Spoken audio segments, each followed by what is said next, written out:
1 ദിനവൃത്താന്തം 26 അധ്യായം. വാതിൽ കാവൽക്കാർ.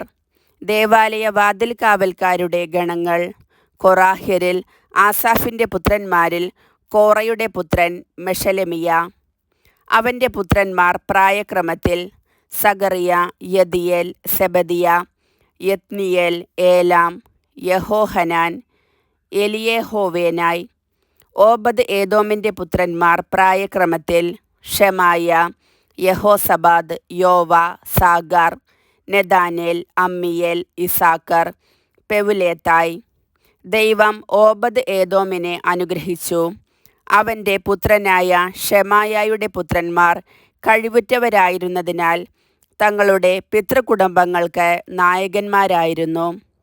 ഷെമായയുടെ പുത്രന്മാർ ഒത്നി, റഫായേൽ, ഓബദ്, എൽസാബാദ്. അവരുടെ ചാർച്ചക്കാരായ എലിഹു, സെമാഗിയ എന്നിവർ കഴിവുറ്റവരായിരുന്നു. ഇവർ ഓബദ് ഏദോമിൻ്റെ വംശത്തിൽപ്പെടുന്നു. ഇവരും മക്കളും ചാർച്ചക്കാരും ശുശ്രൂഷയ്ക്ക് അതിനിപുണന്മാരായിരുന്നു. ഓബദ് ഏദോമിൽ നിന്ന് ആകെ 62 പേർ. മെഷലേമിയായുടെ പുത്രന്മാരും ചാർച്ചക്കാരും പ്രഗത്ഭന്മാരായ 18 പേർ. മെറാറി കുടുംബത്തിലെ ഹോസായുടെ പുത്രന്മാരിൽ പ്രമുഖനായ ഷിമ്രി. ആദ്യജാതനല്ലെങ്കിലും ഇവനെ ഹോസ തലവനാക്കി. രണ്ടാമൻ ഹിൽക്കിയ, മൂന്നാമൻ തെബാലിയ, നാലാമൻ സഗറിയ. ഹോസായുടെ പുത്രന്മാരും ചാർച്ചക്കാരും ആയി ആകെ 13 പേർ. ദ്വാരപാലകന്മാരെ ഗണം തിരിച്ചതും കുടുംബത്തലവന്മാർക്ക് അനുസൃതമായാണ്. കർത്താവിൻ്റെ ആലയത്തിൽ ശുശ്രൂഷ ചെയ്തിരുന്ന ഇവരുടെ ചാർച്ചക്കാരെ പോലെ ഇവർക്കും കർത്തവ്യങ്ങൾ ഉണ്ടായിരുന്നു.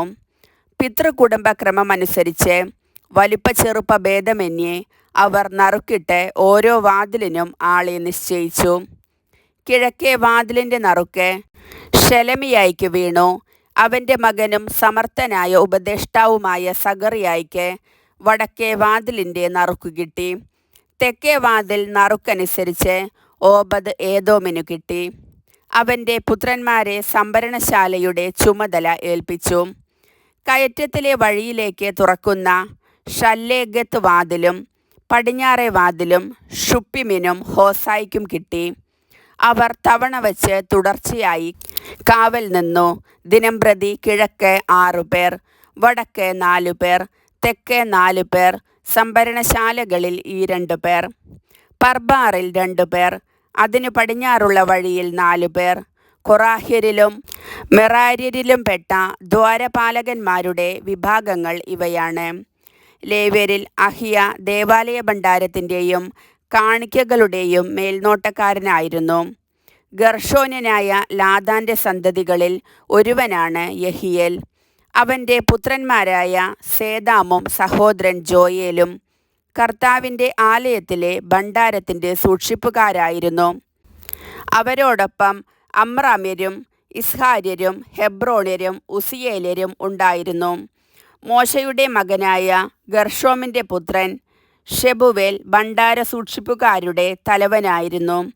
എലിയേസർ വഴിക്കുള്ള അവൻ്റെ ചാർച്ചക്കാർ റഹാബിയ, അവൻ്റെ മകൻ യഷായ, അവൻ്റെ മകൻ യോറാം, അവൻ്റെ മകൻ സിക്രി, അവൻ്റെ മകൻ ഷെലോമോത്ത്.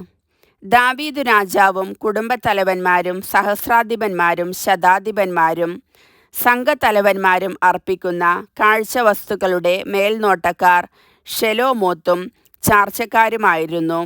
യുദ്ധത്തിൽ കൊള്ളയടിച്ച വസ്തുക്കളിൽ നിന്ന് ഒരു ഭാഗം അവർ കർത്താവിൻ്റെ ആലയം സംരക്ഷിക്കാൻ നൽകിപ്പോന്നു. ദീർഘദർശിയായ സാമുവൽ, കിഷിൻ്റെ മകൻ സാവൂൾ, നേറിൻ്റെ മകൻ അബ്നേർ, സെരൂയായുടെ മകൻ യോവാബ് എന്നിവർ സമർപ്പിച്ച എല്ലാ വസ്തുക്കളുടെയും മേൽനോട്ടം ഷെലോമോത്തിനും ചാർച്ചക്കാർക്കും ആയിരുന്നു. ഇസ്ഹാര്യരിൽ നിന്ന് കെനാനിയായും പുത്രന്മാരും ഇസ്രായേലിലെ രാജസേവകന്മാരും ന്യായാധിപന്മാരുമായി നിയമിക്കപ്പെട്ടു. ഹെബ്രോണ്യരിൽ നിന്ന് ഹഷാബിയായും ചാർച്ചക്കാരും ജോർദാൻ്റെ പടിഞ്ഞാറേ തീരം വരെ ഇസ്രായേലിൻ്റെ മേലധികാരികളായി നിയമിക്കപ്പെട്ടു. കർത്താവിൻ്റെ ശുശ്രൂഷയ്ക്കും രാജസേവനത്തിനുമായി നിയമിക്കപ്പെട്ട പ്രഗത്ഭന്മാരായ അവർ 1700 പേരുണ്ടായിരുന്നു.